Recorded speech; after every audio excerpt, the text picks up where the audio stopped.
Well, hello, beautiful audience, and happy hump day, honey, and welcome back to another episode of Point of View. We've got a packed and interesting show ahead. Updates are rolling in since Trump's election win, including Nancy Mace's proposal for a trans bathroom ban after the first trans woman was elected to Congress. And later in Girlfriend's Guide, we're diving into an interesting statistic. Did you know married men tend to be more successful and earn more money than men who are not married? Well, stick around to find out why. You're watching POV.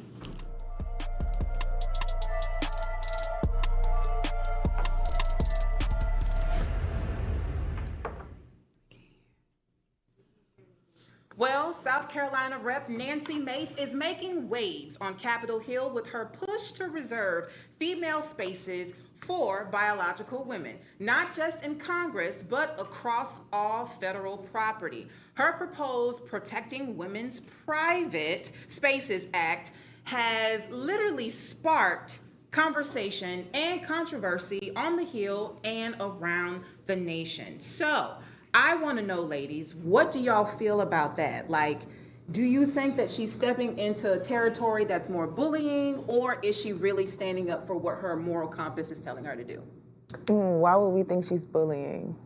Some people think that she's bullying because it's targeting a specific community of people, especially since this was triggered since the first transgender woman was elected into office. So she's not backing down. There's a video that I want y'all to see. But Mace says she's not backing down. She even stated that she will not be silent. So let's take a look at this video real quick.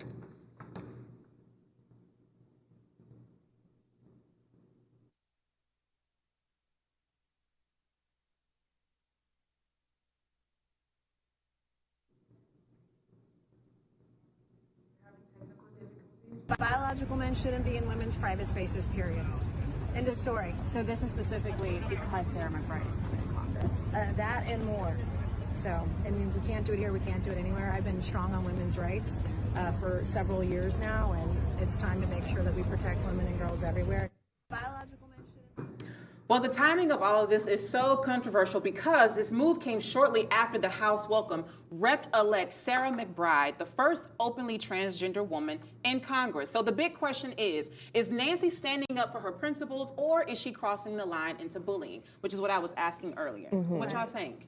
For me, I definitely feel like it's bullying, especially because it's geared toward one person. Because right now, there's only one transgender person that's actually going to be in the White House. So I feel like it's bullying, and the whole fact about her being standing up for biological women.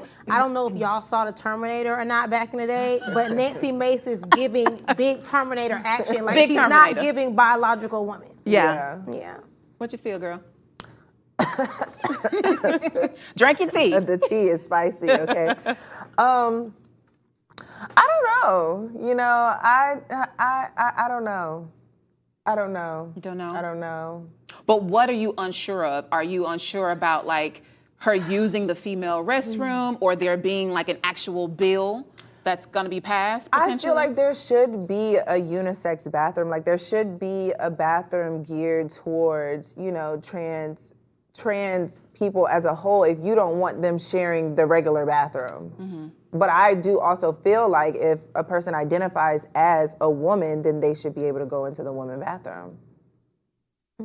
Yeah, we've talked about this before, and I'm coming around to it. I think where the discrepancy comes in my mind is that, if you are not, which is no one's business, but if you haven't gone through the change, won't you still need to stand? So then should they have a urinal in the women's bathroom? Well, that's why I think that they should have the trans bathroom, or not the trans bathroom, that sounds terrible, like the unisex bathroom, or like the family bathroom should be the family bathroom and the unisex bathroom, so that they have a space where they feel comfortable and people don't make them feel uncomfortable if they haven't gone through the transition fully to their gender. Yeah, and that makes sense as well, because when you think about, like, I've been to a lot of airports and places like that, they even have bathrooms for dogs. So if you can go out of your way to make a bathroom for a dog, an animal, then you need to respect all people. Absolutely.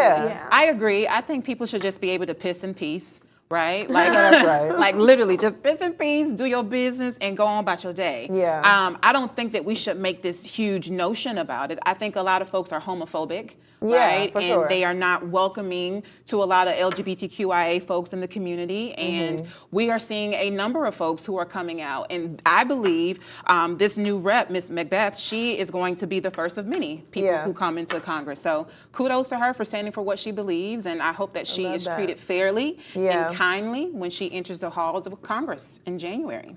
Yeah. All right, so let's move on to this next topic, y'all. What many people don't realize about politics is just how much drama comes with it, okay? Listen to this next story. Florida attorney Joel Leppert claims 2 women told the people about, what's his name? The AG, Attorney General, Matt Gaetz from Florida, that he paid them for sex. And one of them even alleged he had sex with a 17-year-old. Gaetz resigned from Congress just days before the House's findings were set to be released, raising eyebrows across the board. So, what do y'all think about this? Is it a strategic exit or is it a sign of guilt? I just don't want to skip over the paid for sex and the 17-year-old. I don't want to skip past that. We could forget about the exit. Yeah, we can't. Let's go ahead and address the elephant in the room. So we have someone who is alleged to have had sex with a minor, 17-year-old, and paid for 2 women to have sex with. In my book, that's prostitution, right? It is. That's the definition of prostitution. Right. Now, he is set to be the Attorney General. My God. Meaning he would be able to look at all the cases, right, and decide if he's found guilty or he's not. But it's likely that he is this person for Trump because Trump is also, known for grabbing ladies by their lady parts. He fits right on in that cabinet. He fits the bill. So here's my question for us. Have you all ever dated an older man while you were underage? No. No. I have. You have? How was that? Friend, did you tell them the truth that you was underage or did you lie? No, I didn't lie. But when I was like maybe 17, and it doesn't count in a way, right? It don't count. Okay. But it doesn't count in a way because at that time, 16, 17, dating for me, like I was in the church. You know what I'm saying? So I was in the church, like, and we weren't doing nothing. Yeah. You know what I'm saying? So I don't know if that really counts. So were you dating, Dolly? No, I mean, I was dating. We went together. We talked. We wrote letters. Yeah, we held hands. We kissed. You kissed the old man? Not an old man, but someone that I was underage. Yeah, they were maybe 25, 26. Girl, we talking about you was 17 and he was maybe like pushing 40, No, when 50. I was 21, I dated maybe like a 42-year-old, but that was on accident. That was on accident. You dated on accident? Right. You didn't I didn't know he was 42 because a friend of mine hooked us up, and he was like really dark skinned. Darker skin, they tend to age a little better. So he looked like he could have been in my age group. Friend. And so my friend told me that Natalia, this just gets worse as the story goes on. Let me tell you how I found out. So how I found out that his age was, it was his birthday coming up. We're spending all this time together, and he's like, they babe, put the my 4 birthday. and the 2 on the cake. Listen, blow the candles, baby. And he's like, babe, our birthday's coming up. My mom's birthday was around the same time. So I was like, okay, my mom's birthday coming up too. And he was like, yeah, we're turning the same age. We all gonna drink on that real quick. No, ma'am. No, ma'am. No, ma'am. At that point, I was too far into not talking to him because of that, but it died shortly after. Because he was crazy. Oh, well. Okay, so we're going to bring it back. We ain't going to talk about Taylor business too much because that was behind us, right? Ooh, okay. right. So, but going back to Matt Gaetz, what type of message does this send about like accountability in politics? If we have Donald Trump, who is soon to be the president of the United States as a convicted felon. As a convicted felon. It don't mean nothing. Right? It don't mean anything. So this story about Matt Gaetz, it really is like water under a bridge. It means nothing. Yeah, I think, this term is scaring the whole world, even people that don't live in America. Yeah. Just because, of who Donald Trump is and what he's gotten away with. And if he doesn't have a sense of fear for what he's done, of course he will elect people. Of course he's going to elect people that have the similar past to him. It's probably going to be a lot of his friends that have been doing it with him, groping and sexing and raping and all of those things. Right. So where we headed? I don't know where we headed, but it also raises a question of what are we teaching the future generations about like accountability? Like you can do wrong. The government is not teaching them The anything government ain't about teaching it, accountability. You right? gotta teach yourself. Yeah, they're not teaching. You gotta teach your They're not friends. teaching the other people about accountability because the black and brown people, Yeah, we we are know always about held it. accountable. Yeah, we do. I believe So this resignation that he did a couple of days before the findings of his case actually was brought to the table, do you think the Republican Party, which is he's a member of, do you think the Republican Party will just continue to sweep things under the rug and allow him to be Attorney General? Yes. They Yes. just voted in, the world just voted in Donald Trump, Hello, baby. and he got We're a in the thick of mugshot. it. That's more viral than anything. He does. Yeah. So yeah, I do think they're just gonna keep on sweeping things under the bridge and doing whatever they want to do because that's what they do. We don't really have a say. We just gotta pray that we won't be on here in Handmaid's Tale wardrobe. Oh God. Well, I just, I'm gonna take a sip of my tea real quick because it's a little spicy. Being that Matt Gaetz is from Florida, and many red states, like, what do you think Kamala Harris could have done? Do you think that she could have gotten away with the stuff? You know what? I can't stand you. Ooh. I can't stand. We ain't got enough time. I don't think we do, sister. You know what? We'll say that for another I don't time. think We we have do. to take a short commercial break. I can't stand you, Judy. But stay tuned for Girlfriend's Guide and Mind, Body, and Soul coming up right after this. So stay tuned.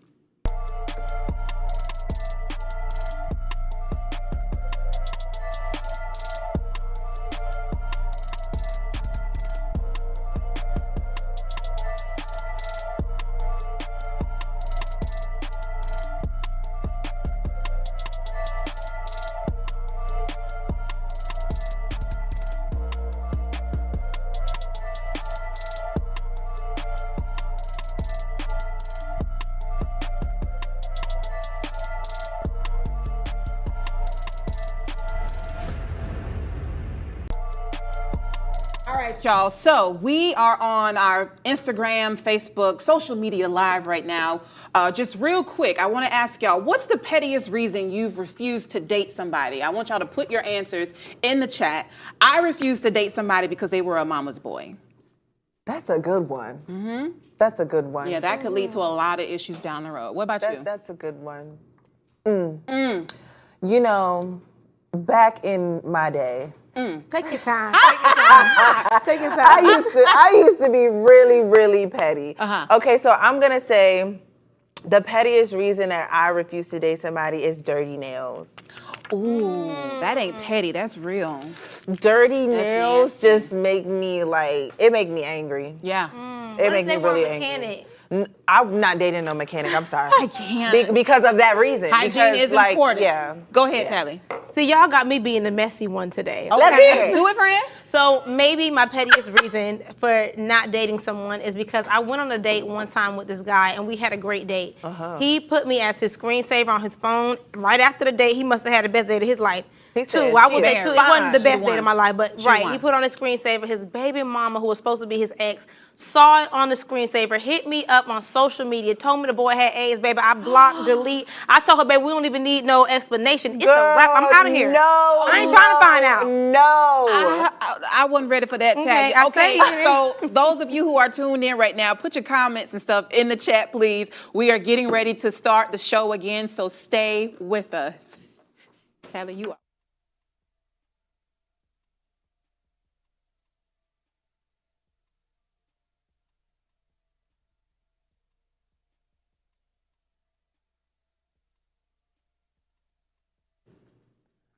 Hey, baby, welcome back. Come on in and join the discussion. It's time to get into Girlfriend's Guide.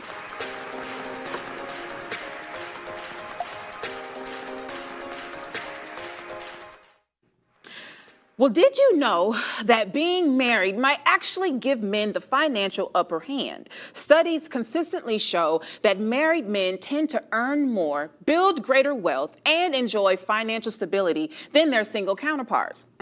In other words, married men are proven to be more successful. I wonder why. Technically, it's called the marriage premium. But why does it happen? Ladies, what y'all think? Because he got a strong woman. Strong standing beside woman. him. Yeah, I think that is strongly part of it, but even though I've been a little juicy today, God delivered me from a crazy past. Right? But I think that it's also because God honors marriage, you know? So I feel like there's a special blessing and protection that comes on that, and so He multiplies. Yeah. I agree. I think, going to Christian principles, right? The Bible says that he who finds a wife findeth a good thing and obtains favor from the Lord. My So God. I believe that extra part of that, the favor part, is him marrying her. And she brings that and seals it. So whatever vision he has, she takes it and she runs with it and she helps Brings it him, to life. brings it to life. Yeah. What you think, boo?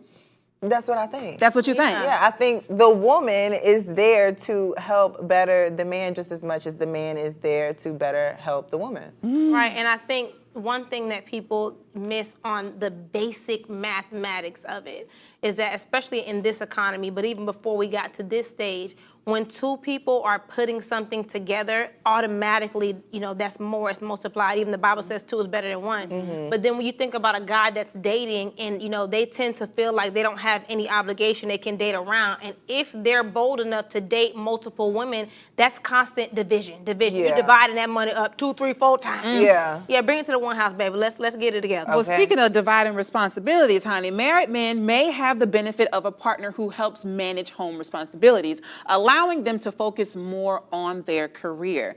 So do you think that present day, right, we are still stuck in like traditional ways where women are mostly domesticated and they're in the house, in the kitchen, cooking, cleaning, and the man is out doing all of the hard labor and the work?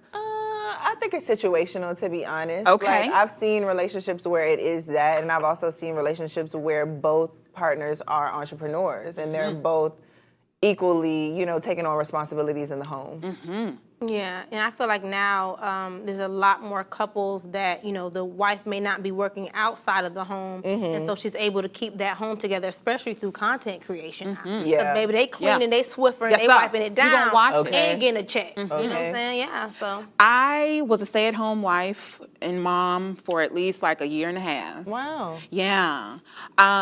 It was cute. It was good at one point, I was feel you. very domesticated and I would go outside and go in the park and push my baby around in the stroller. I felt Did you enjoy it, though? Was it enjoyable for you? okay, I'm getting there. So Yeah. at one point it was enjoyable. Okay, like After a month? About 2-3 months. It was stifling It after was that. stifling. Okay. And I'm like, Okay. baby, You was bored? I was bored. I was Yeah. itching to get outside. I was ready to go back to work. I felt like Yeah. I lost myself in that. Yeah. Even though it was beneficial for our home at that time, I felt like I lost myself. And so I started a blog, which a lot of stay-at-home moms and folks do nowadays. Right. But like content creating was not a big thing back Yeah. in like 2015, 2016. Right. And so I think with the pandemic, that has really exploited a lot of content creation. And so I think things would be differently now, but honey, my days of procreating are done. I'm with you when contributed you're to right, society. baby. I'm with you when you're right. But going back to the topic at hand, based on past experiences, what's the number one difference between your married male friends versus your single male friends?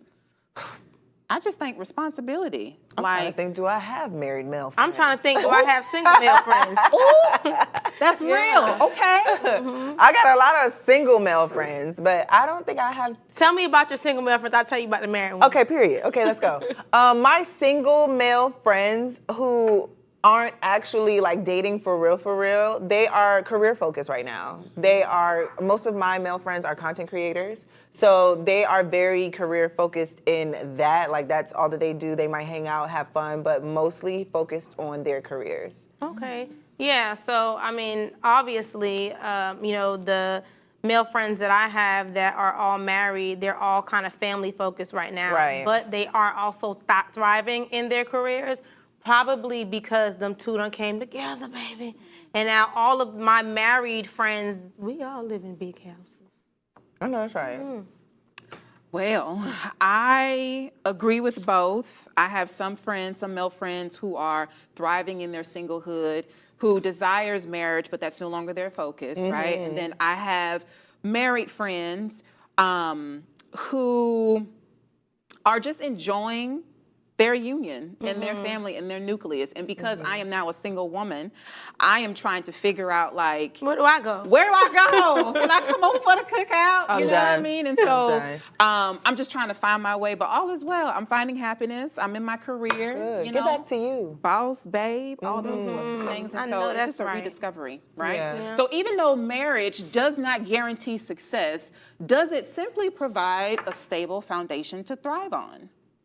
I would say it has. We've kind of talked about like two being better than one. But then what happens when, you know, I'm seeing a lot of things on social media where folks are saying marriage is a joke.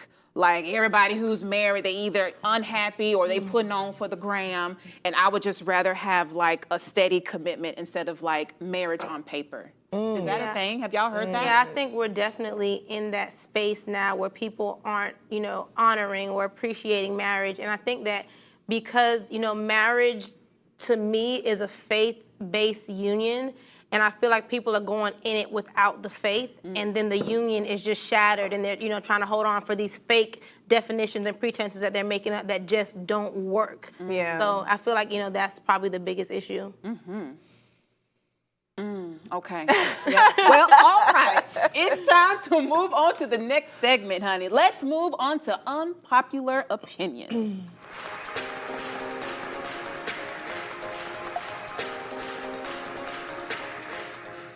All right, child. So we've been talking about like marriage and relationships. So, a woman's wedding day is often one of the most memorable days of her life. But here's a question, hypothetically speaking, all right? Would you be okay if your friend got engaged at your wedding? I want to hear you first, Junior, because I already know where you're going to be at. What? Ooh, Judy. Hold on. Let's run it back for the people at home. Okay? It's my wedding day. Yours. I am at the altar. Yours. I've already said I do. Yours. I am about to cut my cake. Yours. And my friend, In the corner. my friend's partner decided to get down on a knee at my wedding, Yours. where I done paid for all of this. I got to Did. go. Did. I done put all of this together beautifully. And you done decided that you want to take my moment and steal it as yours? I'm fighting. But what if they did it at the end, Junie? There is no end. I'm on my way to the Bahamas somewhere. But There friend, is no end. what I'm if- straight to the honeymoon. What if y'all are already in the tunnel, we throwing rice and the doves are all in the air, you get in your car and homeboy is in the corner. That's not the moment, and you know it's not. That's not? That's not the moment. The moment is after I've already said I do. Now she gonna say, "Oh my God, yes, please, yes." Yes. You gonna steal my moment? It can be memorable for both of y'all. You are not my friend. First of all, you are not my friend, and your man is a hater. Because why would your man ever think that it's okay to do that at another man's wedding? I feel like that is so The tacky. ambiance is set. The You mood couldn't is even, right. and The it's not decor yours. is there. It's not yours. You stole it. The decor is there. You stole it. You stole somebody else's moment. That is so tacky. I feel like no. Not the place. It's not the place or the time. Period. Done ate your food and everything, friend. I would have threw a plate. Ain't no way we friends and you thought that was okay. Friends of Junie, do not Propose at my wedding. At her wedding. Point blank. The I will friendship kick your over. butt and kick you out. Tally, what you think? I want to say I knew where Junie was going to be. That's why I wanted to hear her first. I knew she was going to be right there standing on all her business. Girl, Ten standing toes on my cake. Yes, what sir. are you doing? For me, I don't feel like that. I've seen one too many Tyler Perry movies, and it's just as magical. And I wouldn't feel any kind of way slighted if someone Tyler, got that's a movie. engaged. No, that's the perfect place. Love is in the air. Like No, as much as I love, no, have you no shame? Have you no shame? Why don't you have your own moment? And why would she think that this is special, taking somebody else's moment? That is so tacky. I think it's perfect. You know her nails gonna be done at your wedding. Her It makeup is. gonna be done. She gonna be looking good. is. It's perfect. First of all, if this is my friend, was she just in my wedding too? She was a Was, bridesmaid. was she just in my wedding too We and can- went through the whole process and then you knew your man was gonna propose. I know you did. They planned it together. You knew that y'all was gonna steal this moment That would from be me. extremely tacky. Well, how do you feel about getting engaged on a holiday? Holidays coming up, Christmas coming, I Thanksgiving. got engaged on a holiday. You did? So should I feel like he stole Thanksgiving? Well, everybody Not was there. Thanksgiving, girl. Everybody is there. Your grandmother, your auntie. Not Thanksgiving. You know, it's less of a distraction. Like, you won't have, like, any type of antennas up. I mean, I think that's fine. I guess it didn't really count as a distraction because it was my house and I prepared the food and the ambiance. Everybody done. there. Yeah. Yeah. I'm done. Okay. I don't know. Like, I'm like 50-50. Like, I think that it's super cute to propose on holidays, like if it's Valentine's Day or if it's Christmas, you know, to have that as an anniversary day. I feel like that's super cute. But also, like, I want my own day. I want my own moment. Girl, Yeah, I want a Lord lot. God, make a man special for Junior. Lord, please, make him now. Maybe by the time she 50, Please, she be Lord, ready. I join my faith with Junior, Lord. Okay, so for me, I don't think is anything wrong with getting proposed to on a holiday. To your point, I would have to agree. I want something, you know, out of the little ordinary. special. I don't want to My own anticipate day. it. Yeah. Yeah. But we could do matching pajamas, Of course. little PJs. Of course. Ooh, child. Well, honey, that is it for today. Thank y'all so much for tuning in. Y'all know how we like to leave you with a little some, a daily affirmation. Today's is, I can be soft in my heart and firm in my boundaries. Ooh, that's for me. That's for me. I can That's be for soft us. in my heart That was for and us, firm baby. in my That was boundaries. for Get us. you some business. We'll Get see you y'all some. here again tomorrow at 7:30. Tell a friend to tell a friend. Y'all are rocking with POV. We'll see y'all tomorrow at 7:30.